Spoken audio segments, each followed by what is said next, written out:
one more time. I just wasn't quite in focus. So I'm just gonna introduce you real quick. This is Rodney Ascher, and Rodney, you're at Utah Valley University, and we've already started talking to Rodney, so we'll let him go. But we're watching Room 237. So no, we watched The Nightmare. Nice. The Nightmare. But Rodney is talking about Room 237, his previous film. Thank you. Sorry about that. Oh, no problem. And I think you were sensing as you were watching it, a lot of the atmosphere that movie was created in, which is a home studio, between the hours of 10 p.m. and 2 or 3 a.m.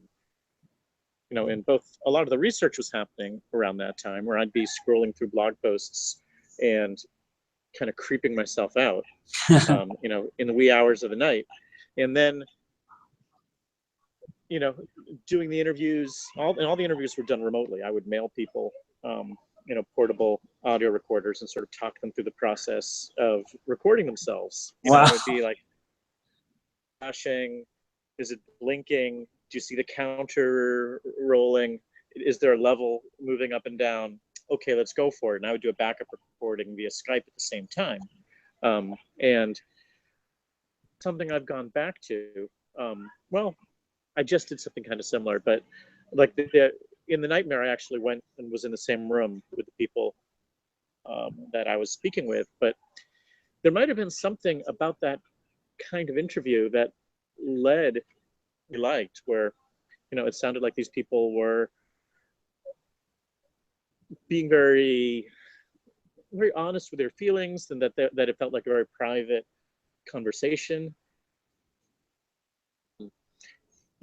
Anyway, the movie's been accused of being a hoax, but I can promise you that I don't have the talent to either write good or direct performances as vivid as would just come out naturally in some of those conversations. So people think that's all coming from you?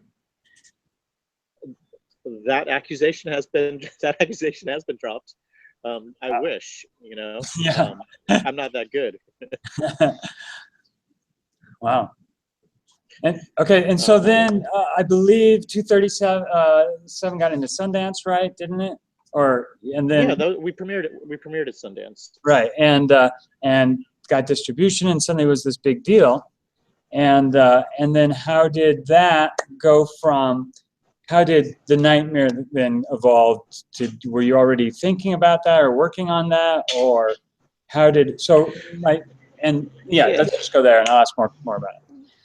No, I mean, I had been poking away at a couple of other ideas around the time that 237 got wrapped up, and you got to know, I was working on 237, until the absolute last moments before Sundance. So it wasn't as if that movie had been wrapped for 6 months and I had, lots of time to work on other projects in between, finishing it and going to Sundance. And then there was still some fine tuning to be done on the mix and on some of the graphics after our premiere. So it took a little bit for the next one, and I went through a couple of other ideas, but by the time I settled on Paralysis, it was uncharacteristically smooth. There were a couple of producers that I had met on the, in fact, one of them, Glenn Zipper, I met at Sundance when I was showing the short, BS from Hell. Hmm. And, I presented The Nightmare to him and Ross Dinnerstein, and literally a week or two later, the movie was financed and we were in production. Wow. Tim Kirk had produced 237 with me and had done a lot of the research, and was part of the Nightmare team. But these guys got it financed, and we hit their ground running pretty quickly. Quickly after 6 months plus of research before I felt ready to talk to people about it. And stylistically, it's awesome. So you made some really interesting choices, and they were choices that are very different from your previous films. One, like you said, you were actually in the room with people. Yeah. And you were involved in the interviews. You let your cameraman sort of record you as well. And then you do these recreations. And can you tell me a bit about how these ideas, how these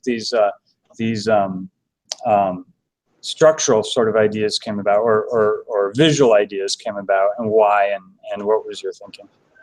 Sure. Well, you know, there was something about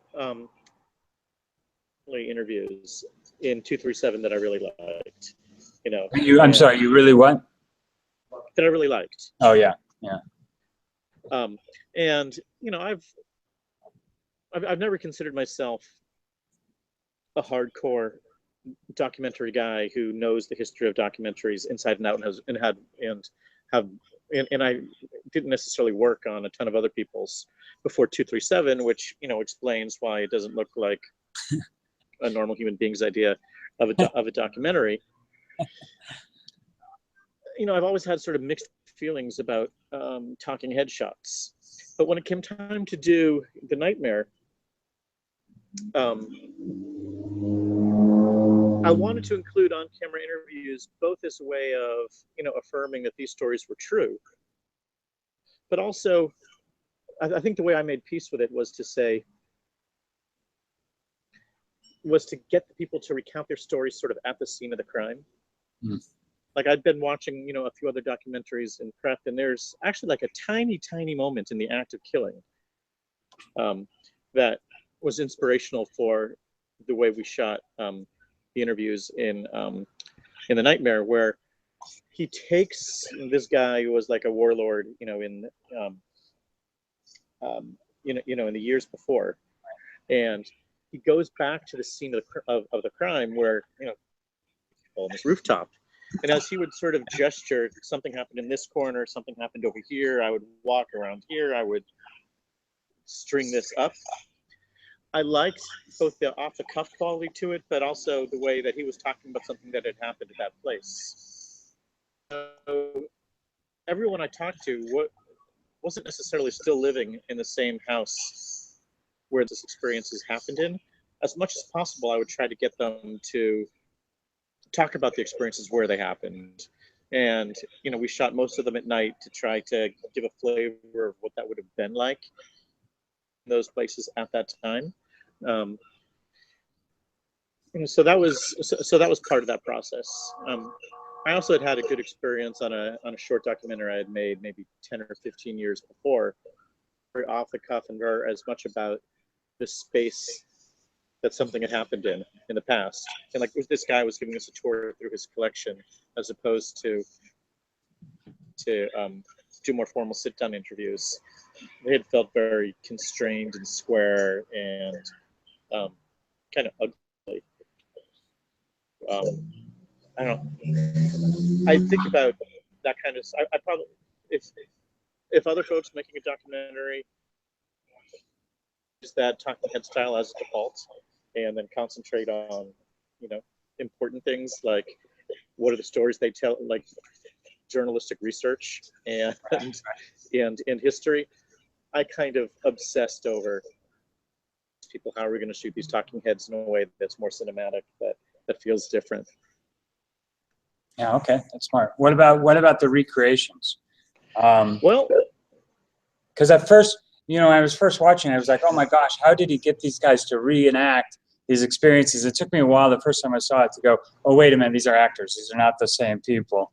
And did you consider actually using them? I did, but talking about things that happened to them in their childhoods or even a few years back, that we would need actors of a different age than the people.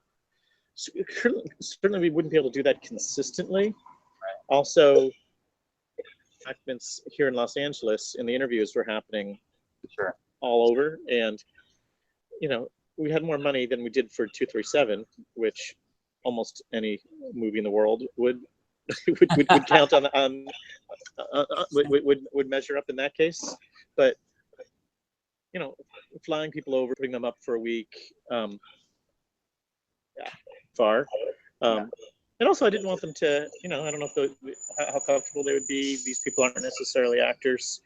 But the fact that they have sometimes been mistaken for, you know, the real people that they were portraying, is, you know, a great compliment to our casting agent and our wardrobe stylist. Like, she made some really interesting choices. Like, the characters in colors and textures that were based on what the people were wearing in the interview. So even if like a kid was wearing pajamas 20 years ago, it was kind of a plaid that matched, that was similar to the to the flannel that he was wearing as in present day. Idea that would have ever occurred to me, but was a really smart way of helping bridge that connection. And you also made a real effort to show some artifice as well, to show that it was a film. And tell me about your thinking of that, because I thought that was quite a clever choice. Thanks. It's funny sometimes it's hard to say how much of it is a decision that you just do because you like it that way. Your explanation is justification that comes later. But I mean, for me, showing some of the artifice, like, shooting off the set, C-stands, corners, C-stands crew, clearly couldn't have achieved in a real location, or even sort of things that stretch out to black, minimalist kind of design. Right. I guess besides just kind of respond to that aesthetically, like I'm a huge fan of Dogville and Our Town, and there are moments in Paul Schrader's Patty Hearst movie where he shoots off the set into blackness that are really pretty incredible. Oh, I haven't seen that. Yeah, maybe there's some music issue. It's hard to find. It's hard to find like a DVD of it. It's great. It's like one of my favorite movies of his. Yeah. But I mean, my justification is, this being a documentary, that trick anyone into thinking that, or some kind of surveillance camera or something that we some ghost hunter kind of, until something happened. Right. Showing the artifice as being upfront about the fact that this is an interpretation, that this is artificial, that this is my idea of his description of some strange dream state that happened in the past, kind of putting your cards on the table. I mean, I'd say a similar strategy would be that in the interviews when someone was saying, and I would try to make the cuts very rough and jumpy, to be frank with a notion that conversation for clarity and for focus, not exactly what he said, how he said it. And I thought long and hard about being people said, but nonetheless I had to, you can't make a movie without editing somebody's dialogue. Sure. So I wanted to be about that, especially since people are talking about something that's kind of fantastical. So there's going to be all sorts of questions about how much of this is real, how much of this is made up. Okay, which brings into the next thing, which this is my last question, and then we'll turn it over to everybody. But okay. And you mentioned in the film that this is something that you've dealt with, and is it something that you were dealing with, in your life while you were making the film, or is it something that Yeah. Are you still dealing? How you doing? How you doing, Rodney? I'm good. I'm fine, man.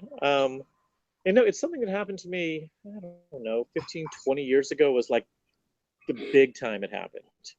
And it was a supernatural experience at the time. And it was 2 or 3 years before I found out about the phenomenon of sleep paralysis, and that my experience with other people's. And I kind of went through a similar series of feelings as people in the film. It's like first it's terror, and then it's mystery, and then there's it's a thing. Yeah. When you find out that it's happened to other people, and that's a gigantic relief, and then you kind of settle on what you think it was. So I mean, it might be a better story if this was happening to me all the time, and I was still completely freaked out about it. I'd been fine with it for years, but both, but thinking back about my experience was both evidence of how extreme it is, and amazed by is how underreported it is. I mean, in the last few years, certainly as I was beginning to make the movie, and I was finding countless people posting their stories on YouTube, on Reddit, blogs. If there's ever a newspaper article, there'd be 100 answers. There'd be 100 people writing, "Oh my God, this happened to me too." Right. You know, and and since the film, I've been in communication with psychologists and some people who work, and I've come to realize that it is so incredibly common. I don't know how many people are in that room. Looks like about 40 or so, I would guess. How many of you experienced? I'm gonna predict about. Well, people will raise their hands that they've ever had anything. How many did you say? You cut out 6? 6. Okay. That's my guess. Raise your hand if this is something that's common. Never anything kind of like this in your life. 2. You're way low. 1, 2, 3, 4, 5. So 8. So you're not way low. You're really close. I tried to be conservative. And weirdly, they're all sitting on the edges. Not sure what I mean. But yeah, I mean, for something that is, so bananas, the fact that, it's less discussed than UFO abduction. Right. Yeah, for sure. Okay. We're going to turn it over. If you guys want to come and ask them a question, go ahead and sit in the front row so that there's not a long pause between questions, and tell them your name. And Rodney, it's a real pleasure to have you. So come on up. As you're coming up, I'm going to say one last thing. One thing I love about your movies is that you're just a true film geek, clearly. And even in the nightmare, you have to talk a lot about film and its effect on things. And so I appreciate that tons. Okay, Scott, come on up. Thanks. And if you're short or tall, you can adjust this. You need to use 2 hands. Okay, that's about right. Hey, I'm Scott.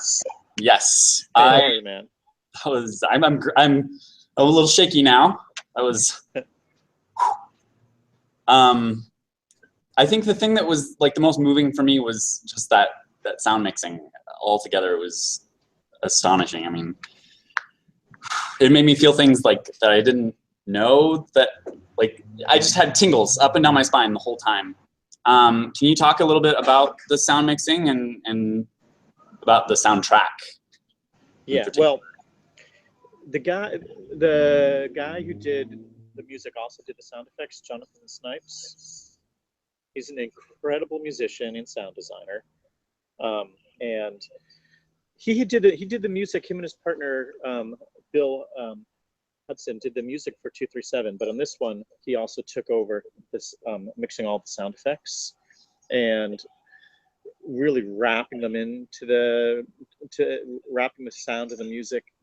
There's stuff happening on like these low subsonic levels, and it was an incredible museum of obsolete synthesizers and patch cords. It looks kind of like, to submarine. But we were also talking a lot. One thing we talked about in the process was like meditation tapes and binaural beats, and like there are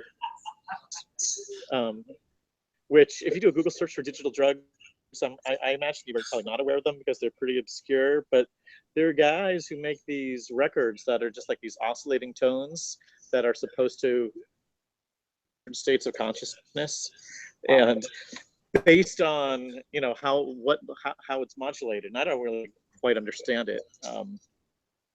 This stuff I tried, I don't think it really works, but they try to simulate different drug states just through like listening to really super intense headphone music, a half hour or an hour. There's a whole institute in the Monroe Institute in the Delaware, somewhere on the East Coast. There's a place that tries to create out-of-body experiences that are really intense headphone music. And I don't know that we did that, but it was certainly part of our conversation. He also he's on tour now. He's got this incredible hip hop band, Clipping. Him, Bill, and the vocalist is actually a guy from Hamilton. And it's pretty ferocious, and they use a lot of found sounds in there. It's I wouldn't call anything less than a soundscape. And I just did another project with Jonathan where he recorded like the sounds of 100 like pieces of glass being tapped, and then the synthesizer keys. So yeah, Jonathan's half of the movie. He's incredible. I thought it was. I definitely like. I don't know if it was designed that way, but I definitely like felt the chills like. That's great. Almost the entire time. Thank you so much. Well, thank you. Yep.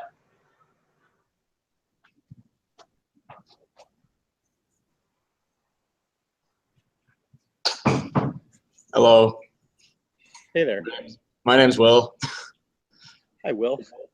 I wanted to ask, it seems to me that in the movie you use Wikipedia as your authority on the subject, as like the counterpoint for like how, like you ask one of the interviewees, what do you think of the Wikipedia article on this?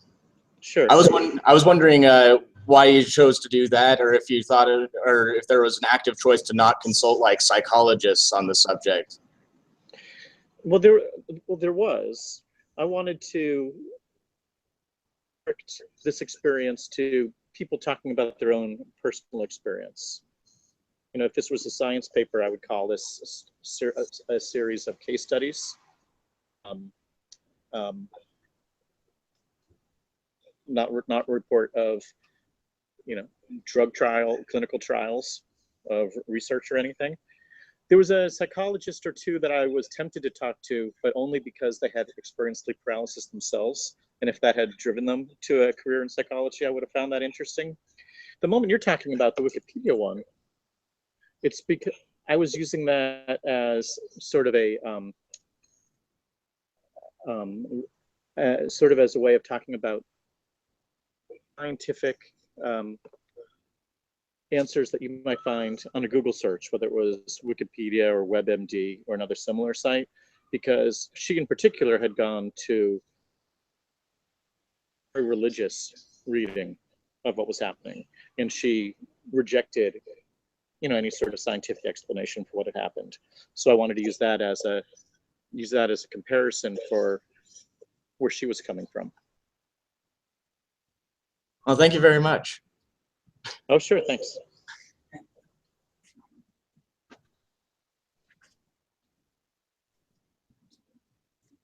Hi, I'm Taylor. Hey there. Hi. So Taylor, I was hi. yeah. So I was just wondering. Obviously, you were putting this together to make the audience nervous and uncomfortable and like kind of feel, oh my gosh, what is this? What's going on?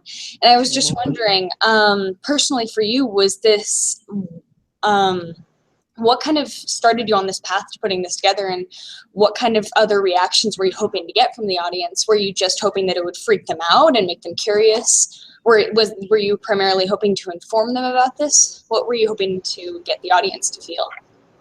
Well, certainly making them nervous was part of it. I mean, it's an experience that freaks people out incredibly. And, you know, what I've been trying to do with this film and some other projects is doing a piece of journalism, more trying to subjective experiences, subjective points of view. And, you know, these are all people who had a very frightening experience, and I wanted to put the audience into their heads, but also to, you know, talk about, you know, a important and pretty common and very under-discussed. Another angle that I was coming at, I mean, I had finished 237, which was a documentary about a horror movie, and it seemed interesting as I researched paralysis that it may be that this experience was that like superstition in folklore in the things that developed into horror stories in horror movies originally came from. That people who had this experience hundreds of thousands of years ago would have talked about or spirits, and that connection between folklore and horror and science and psychology was, in a way that I found kind of interesting. The notion that perhaps sleep paralysis is where horror movies come from at the end of the day is kind of a connection that knocking around a little bit. That's part of it. Also, I found some people's stories about how this experience sort of changed their life, kind of moving. And I thought it was, and I was a little surprised to talk to people that, let's tell some stories that, are kind of freaky ghost stories, like these sort of melancholy, introspective moments at times. Okay, thank you. Yeah, that helps. That answers a lot. Sorry, it was probably a stupid question, but I was just wondering because this was so unique, and I loved how it. I just really liked it. So thank you for making it. Oh, well, thank you. All right. Hello, Hey there. I'm Doug. Hi, Doug. I enjoyed the documentary. So my question for you is, how did you approach the people that you interviewed? Because, I mean, to a lot of people, it would seem really intrusive to ask them really personal stories, especially if it makes them sound crazy or if it brings up bad memories. So I'm wondering, how did you approach them and how did you get them to open up about their experiences? Well, I mean, the two things were, I only approached, half of the people approached us. Reached out to a handful of people who had written, accounts of their stories elsewhere, who had already shared their stories. And then at a certain point when we were going with the film, we on Reddit, like an AMA, and we set up a Facebook page. And you would not believe how many people wrote to us sharing their stories. It's, I mean, and it happens to me at where I would talk about the subject, and there's a weird, kind of me. But on the one hand, these stories are kind of personal, and there's a real fear of people sharing them that people will think that you're crazy. But on the other hand, once they know that you'll take them seriously, there's a real strong urge to share. And I also tried to lead into, every conversation with the fact that, hey, so I understood where they were coming from. I wasn't completely an outsider coming to gawk at them. I was a person who'd gone through something that they had, and was also kind of fascinated by it and interested in different people's search for answers. Okay. Yeah, Yeah. I'm not necessarily when I do interviews have other than I ask a question or two and then try to shut up. Yeah, it sounds like they kind of knew what they wanted to say. So, well, appreciate it. Thank you. Thanks, Doug.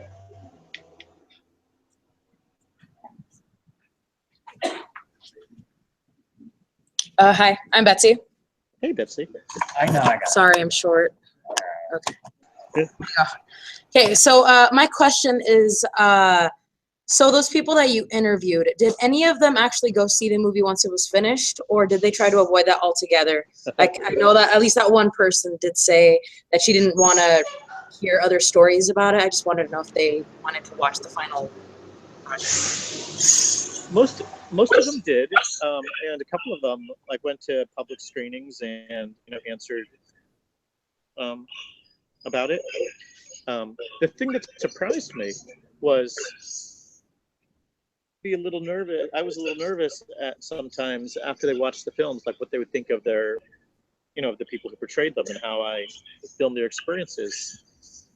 But almost every one of them in talking about the other people they saw in the movie and kind of comparing notes. All right. I want to follow up to that. So you said it.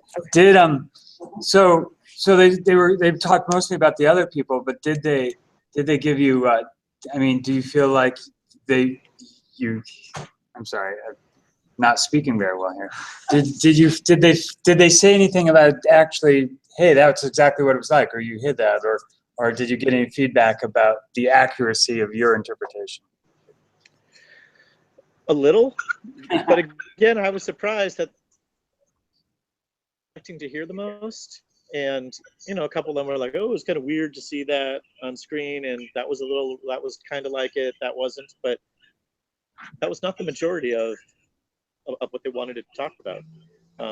And then a couple of them, would sort of got to know each other, and at least via email, and share notes. Thank you. Sure, thank you. Yeah.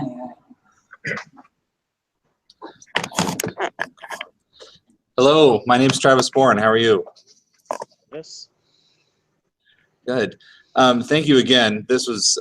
I've watched your previous films, Room 237, so I was really excited when Duane brought this up. I'm curious. I've done documentaries on my own, and I've noticed that when I'm doing interviews, usually someone says something or they do something that suddenly intrigues me, and I find myself asking questions that are leading down another path. And so for The Nightmare or for your other films, did you have a preconception of what you wanted the film to be, and did that change during production, or is it all in the editing process that you sort of find that story and then begin to piece it together? It's largely the editing process. In each of them, I would edit almost like a radio show before, back to the visuals, and then returning and going back and forth, but it all start with a audio edit. Documentary was not a follow people around till something happens to them kind of documentary, so much as people telling stories. I felt much freer to let them go in the directions that they were going to go. Kind of break down people into categories ahead of time, knowing that I wanted somebody who had a sort of traditional religious explanation for what happened. I wanted somebody who where there's a second person in the room.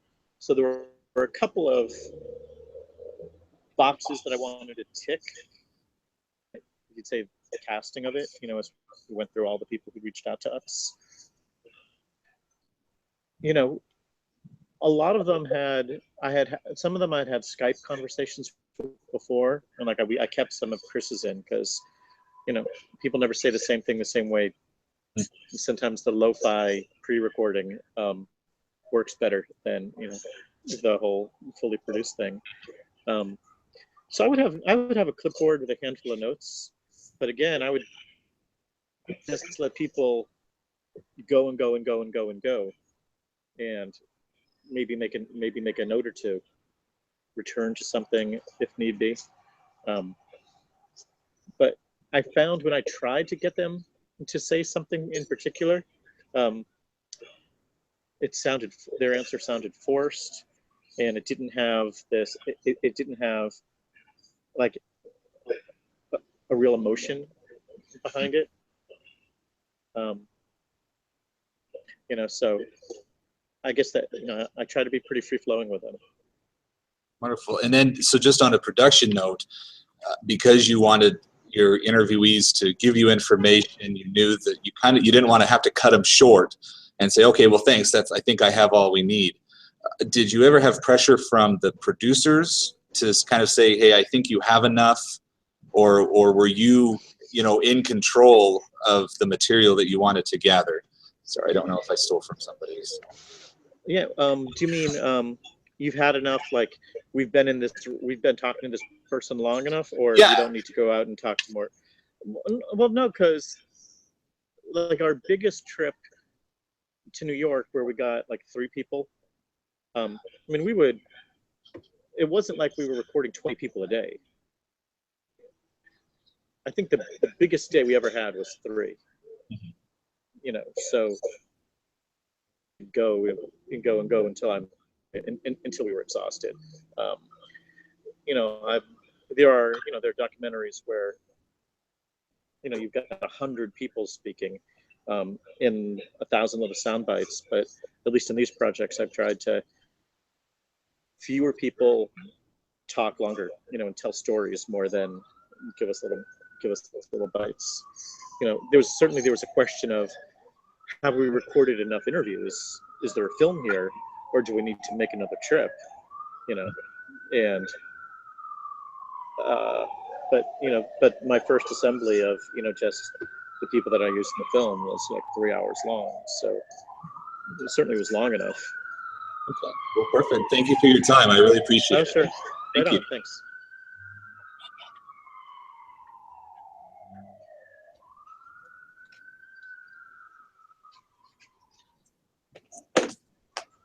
Hi. Hey there. Travis is tall. My name is Scout. Hi. Scout? Yeah. So you talked about how some people started out atheists and they ended up being religious, and I found that really interesting because in the Hebrew Bible, Ecclesiastes chapter 12, there's some verses that are translated, and it talks about the silver cord that connects the physical body to like the spiritual body. And people that talk about astral projection also talk about that a lot. So I was wondering if you met anyone who had researched it and they became religious, not necessarily because they understood what was going on, but because they found religious background in the details. Well, that Ecclesiastes quote is fascinating because, you know, Stay, the British guy, talked specifically about when he was having his out-of-body experience, one that was kind of snaking towards him. But he didn't really walk away with it. He didn't talk. He believed what he saw, you know, was something real, whether it was a spirit or whatever it was. But he didn't seem to come away from it talking about it in a traditional religious way. Connie, you know, on the other hand, you know, became very religious. You know, in fact, you know, prayed the shadow people away, and you know, her experiences stopped.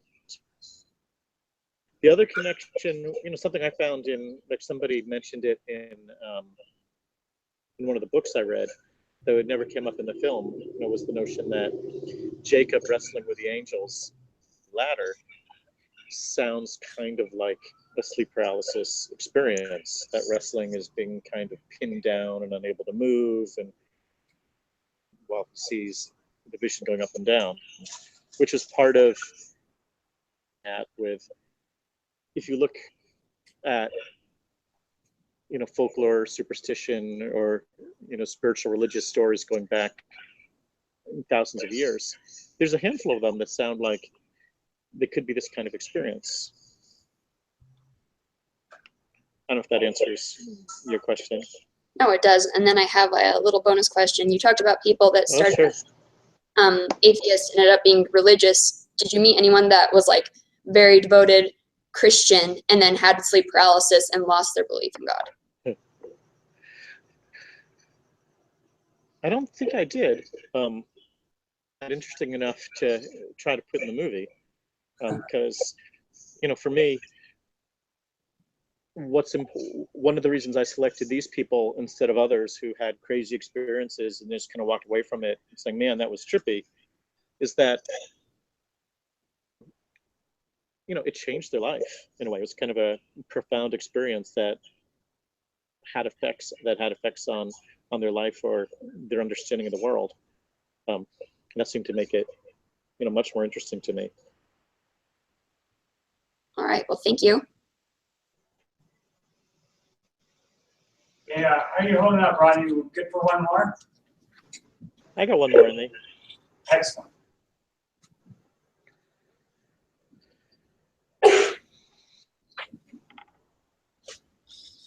Hey there, my name's Jeff. Hi, Jeff. The question I have for you is, so in your film you had content from another movie, Insidious, and I just wanted to know what is the process like of getting the rights to be able to use somebody else's content in your film, or are you protected under a certain law to do that? Insidious is in there under the principle of fair use. That exception to copyright law, that when you're doing criticism, analysis, satire, and a couple other you can reuse material. A lot of most contemporary documentaries that use a lot of clips, some of them with fair use typically. But if you're going to license your movie to a distributor, you really need to get a lawyer and go over every shot that you intend to use that way. If you just say it's fair use and you don't protect yourself in any other way, you know, you can leave yourself open to then. Okay, thank you very much. Oh, sure, thanks. All right. We good? Everyone good? All right. Rodney, thank you so much. That was so great. It's great films. I've really enjoyed. Like I said, my research I've done for tonight. Really? And I'm just a big fan, and I hope everyone. I think everyone had a great time here. So thanks so much for your work and for your time. And have a great night. Everyone, why don't you give them a one round of applause. Thanks for coming all the way out to Utah Valley University via Oh, it was my pleasure. via Highland Park. So I'm assuming that's where you are because of your company. I am Highland Park, Los Angeles. Yeah. All right. Thank you, sir. Have a great night. Bye, guys.